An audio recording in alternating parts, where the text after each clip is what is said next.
எல்லோருக்கும் வணக்கம். போன வீடியோவில் பார்த்தீங்கன்னா open window and close window அப்படின்னா என்னன்னு சொல்லி நம்ம ஜாவாஸ்கிரிப்டை வச்சு பார்த்துருந்தோம்.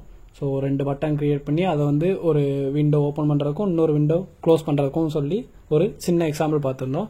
ஸோ இந்த வீடியோவில் என்ன பார்க்க போகிறோம்னா ஒரு ஆட்ரிபியூட்டை எப்படி கிரியேட் பண்ணலாம், அப்புறம் எப்படி செட் பண்ணலாம், அப்புறம் எப்படி ரிமூவ் பண்ணலாம் அப்படிங்கிறத தான் பார்க்க போகிறோம். ஸோ ஃபஸ்ட்டு என்ன பண்ண போகிறேன்னா ஒரு ஹெட்டிங்கில் ஃப்ரண்ட் அண்ட் ஃபார்வர்ட் அப்படின்னு சொல்லிட்டு ஒரு கண்டென்ட் சும்மா டம்மி கண்டென்ட்டாக போட்டுக்கிறேன். இப்போது எனக்கு அந்த பேராகிராஃப்ஸ் ஹெட்டிங் டிஸ்பிளே ஆகுது. தென் என்ன பண்ண போகிறேன், இதுக்கு நார்மலாக நம்ம ஸ்டைலிங் கொடுப்போம் பார்த்தீங்களா, அதுபோல் ஸ்டைல் பண்ண போகிறேன். ஸோ ஸ்டைல் பண்ணுறதுக்கு மேக்ஸிமம் கிளாஸ் யூஸ் பண்ணுங்கள். ஜேஎஸ்க்காக ஜாவாஸ்கிரிப்டுக்காக மேக்ஸிமம் பார்த்தீங்கன்னா ஐடி யூஸ் பண்ணுங்கள். ஓகேங்களா? இப்போ பாருங்கள், நான் கிளாஸ் நேம் சும்மா டம்மி ஸ்டைலிங் அப்படின்னு சொல்லி வச்சுக்கிறேன். ஸோ இதை எப்படி ஸ்டைல் பண்ணலான்னா நம்ம கிளாஸ்னால டாட் வச்சு டம்மி ஸ்டைலிங் அப்படின்னு சொல்லி போடுவோம். தென் இதுக்கு நான் என்ன பண்ண போகிறேன், ஒரு கலர் கொடுக்குறேன். ஸோ டர்க்யூஸ் அப்படின்னு சொல்லிட்டு ஒரு கலர் இருக்குது. தென் ஃபாண்ட் ஃபேமிலி சேஞ்ச் பண்ணிக்கிறேன். ஸோ வெட்டானா அப்படிங்கிற ஒரு இது நல்லாயிருக்கும். ஸோ அதனால் அதை வச்சுக்கிறேன். இப்போ ரெஃப்ளெக்ட் ஆகிருக்கான்னு சொல்லிட்டு டிஸ்பிளேயில் பார்க்குறேன். கண்ணு கூசுது. ஸோ நான் என்ன பண்ண போகிறேன், இதை கமெண்ட் பண்ணிட்டு உங்களுக்கு ரெஃப்ளெக்ட் ஆயிருக்கா அப்படின்னு சொல்லி காமிக்கிறதுக்கு தான். பாருங்கள், ஃபாண்ட் மாறி இருக்கு. இப்போ நான் ஃபாண்ட் எடுத்து விட்டா எனக்கு அந்த வெர்டானா அப்படிங்கிற ஃபாண்ட் அப்ளை இருக்கு. தென் கண்ணு கூசுறனால நான் பேக்ரவுண்ட் கலரையும் கொஞ்சம் ஆட் பண்ணிக்கிறேன். ஸோ பேக்ரவுண்ட் கலர் பிளாக்ல வச்சுக்கிறேன். இப்போ கொஞ்சம் பரவாயில்ல. ஓகேங்களா? ஸோ நம்ம இப்படி தான் நார்மலாக சிஎஸ்எஸ்ல ஸ்டைலிங் அப்ளை பண்ணுவோம். கரெக்டாக?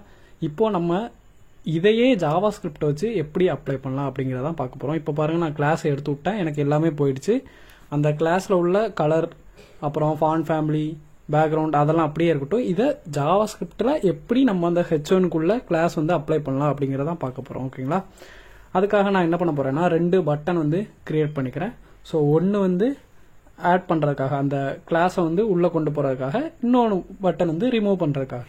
ஸோ அதனால் என்ன பண்ண போகிறேன்னா இந்த பட்டனுக்கு ஆட் ஆட்ரிபியூட் அப்படின்னு சொல்லிட்டு நானாக நேம் வச்சுக்கிறேன். நீங்கள் என்ன நேம்னாலும் வச்சுக்கோங்க. ஸோ ஆட் பண்ணுறதுக்காக ஒரு பட்டன், தென் ரிமூவ் பண்ணுறதுக்காக ஒரு பட்டன். ஸோ இங்கே ரிமூவ் ஆட்ரிபியூட் அப்படின்னு சொல்லிட்டு 2 பட்டன் கிரியேட் பண்ணியிருக்கேன். ஸோ இப்போ டிஸ்பிளேல போய் பார்க்கலாம். எனக்கு 2 பட்டன் கிரியேட் ஆயிடுச்சு. ஸோ ஆடை கிளிக் பண்ணும்போது எனக்கு அந்த பேக்ரவுண்ட் எல்லாமே மாறணும், ரிமூவ் பண்ணும்போது எல்லாமே போயிடும். ஸோ இதுதான் கான்செப்ட். ஓகேங்களா?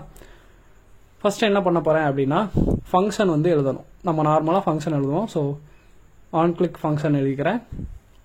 ஆன் கிளிக்கில் ஆட் ஆட்ரிபியூட்னால நான் ஆட் அப்படின்னு சொல்லிட்டு நானாக ஃபங்க்ஷன் நேம் கொடுத்துருக்கேன். நீங்கள் என்ன நேம் வேணாலும் வச்சுக்கோங்க. நான் ஜஸ்ட்டு என்ன சொல்ல உங்களுக்கு ஐடென்டிஃபை பண்ணுறதுக்காக அதே நேம்லேயே கிட்டத்தட்ட வச்சுருக்கேன். ஸோ இதில் ரெம் ஆட்ரிபியூட் அப்படின்னு சொல்லிக்கலாம். நம்ம ரிமூவ்னே வச்சுக்கலாம். ரிமூவ் ஆட்ரிபியூட் அப்படின்னு சொல்லி வச்சுக்கலாம். ஸோ ஆட் ஆட்ரிபியூட்டில் ஃபங்க்ஷன் எழுதுகிறேன். ஸோ ஃபங்க்ஷன் ஆட் ஆட்ரிபியூட்டில் ஃபஸ்ட்டு என்ன பண்ண போகிறேன் அப்படின்னு பார்த்தீங்கன்னா நம்ம அந்த கிளாஸ் அப்படிங்கிறத கிரியேட் பண்ணணும். கரெக்டாக? இங்கே ஹெச்1ல கிளாஸ் அப்படின்னு சொல்லிட்டு ஒரு ஆட்ரிபியூட் கிரியேட் பண்ணுறோம்ல. ஸோ அதை தான் ஃபஸ்ட்டு கிரியேட் பண்ணணும். அதுக்கப்புறம் கிளாஸ் நேம் போடணும், அதுக்கப்புறம் செட் பண்ணணும். ஸோ ஃபஸ்ட்டு என்ன பண்ண போகிறேன்னா கிரியேட் பண்ண போகிறேன். அதனால் ஒரு வேரியபிளில் நான் ஸ்டோர் பண்ண போகிறேன். அந்த வேரியபிளுக்கு சும்மா ஆட்ரிபியூட் அப்படின்னு சொல்லிட்டு நேம் வச்சுக்கிறேன். ஆட்ரிபியூட்குள்ள ஒரு கிளாஸ் கிரியேட் பண்ண போகிறேன். So document dot create attribute அப்படி சொல்லிட்டு ஃபஸ்ட்டே இருக்கு. இப்போது நான் என்ன கிரியேட் பண்ண போகிறேன், கிளாஸ் தானே கிரியேட் பண்ண போகிறேன். ஸோ கிளாஸ் அப்படின்னு சொல்லிட்டு போட்டேன். இப்போ என்ன ஆகும்னா நமக்கு ஆட்ரிபியூட் அப்படிங்கிற வேரியபிளில் ஒரு கிளாஸ் அப்படிங்கிற ஒரு ஆட்ரிபியூட் கிரியேட் ஆகிருக்கும்.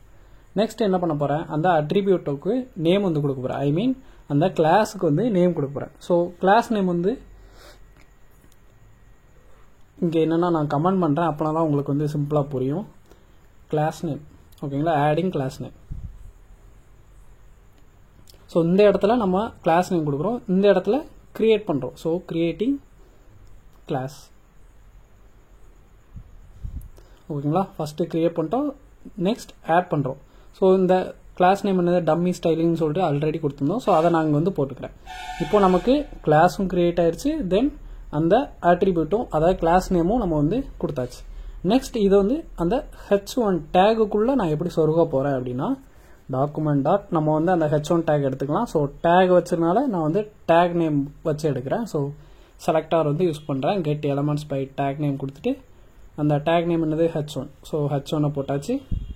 தென் அதோட இண்டெக்ஸ் பார்த்தீங்கன்னா 0ன்னு போடுறேன். இது ஏன் நான் வந்து லாஸ்ட்டு சொல்கிறேன். நெக்ஸ்ட் அதில் வந்து செட் பண்ண போகிறோம். ஓகேங்களா, இந்த ஆட்ரிபியூட்டை நம்ம தூக்கி அதை செட் பண்ணுறதுக்காக செட் ஆட்ரிபியூட் நோடு அப்படின்னு சொல்லி போடுறோம். இதுக்குள்ளே என்னதை போட போகிறோம், அந்த ஆட்ரிபியூட் அப்படிங்கிற கிளாஸை வந்து போட்டோம்னா நமக்கு h1க்குள்ளே போயிட்டு சொருகிடும். Setting class into h1 tag. இப்போ நம்ம பேஜை போயிட்டு ரெஃப்ரெஷ் பண்ணி பார்க்கலாம். பாருங்கள், நான் கிளிக் பண்ணுறேன், எனக்கு செட் ஆகிடுச்சு. ரெஃப்ரெஷ் பண்ணுறேன், இப்போ பாருங்கள் அதை கிளிக் பண்ணும்போது எனக்கு அந்த ஸ்டைலிங் வந்து அப்ளை ஆகுது. ஸோ அதே மாதிரி நம்ம வந்து ரிமூவ் பண்ணிடலாம். ரிமூவ் பண்ணுறதுக்கு சேம் ஃபங்க்ஷனை யூஸ் பண்ணிக்கிறேன். ஃபங்க்ஷன் நேமை காப்பி பண்ணி பேஸ்ட் பண்ணிக்கிறேன். இதுக்குள்ளே பார்த்தீங்கன்னா இதை தான் அப்படியே தூக்கி போட போகிறோம். அந்த h1 டேக்லேருந்து நம்ம ஆட்ரிபியூட்டை மட்டும் ரிமூவ் பண்ண போகிறோம். ஸோ டாட் ரிமூவ் ஆட்ரிபியூட்னு இருக்குது. ஸோ அந்த கிளாஸையே நான் மொத்தமாக தூக்கிட்டோம்னா எனக்கு எல்லா சோடியும் முடிஞ்சிடும். இதில் வந்து பார்த்தீங்கன்னா அந்த கிளாஸ்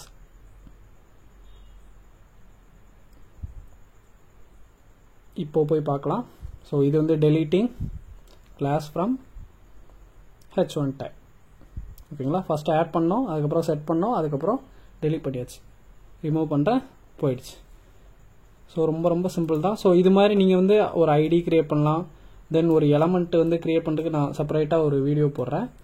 தென் எதுக்கு இந்த இண்டெக்ஸ் போட்டேன்னு இப்போ சொல்கிறேன். ஸோ நான் வந்து ரிமூவ் பண்ணிட்டேன்னு வச்சுக்கோங்களேன், எனக்கு வந்து அப்ளை ஆகாது. ஏன்னா இப்போ h1 இருக்குது. ஸோ நிறைய h1 இருந்துச்சுன்னா எதுக்கு அப்ளை ஆகுதுன்னு தெரியாது. ஸோ அதுக்காக தான் இண்டெக்ஸ் வந்து 0னா ஒன்றே தான் இருக்குது. ஸோ அதனால தான் நான் வந்து மென்ஷன் பண்ணுறதுக்காக 0 அப்படின்னு போட்டிருக்கேன். இப்போது 2 h1 இருந்துச்சுன்னா நீங்கள் வந்து செகண்ட் ஒன்னை வந்து சேஞ்ச் பண்ணணும்னா நீங்கள் h1 ஆஃப் 1 அப்படின்னு சொல்லி போட்டிங்கன்னா உங்களுக்கு செகண்ட் h1 வந்து அப்ளை ஆகும்.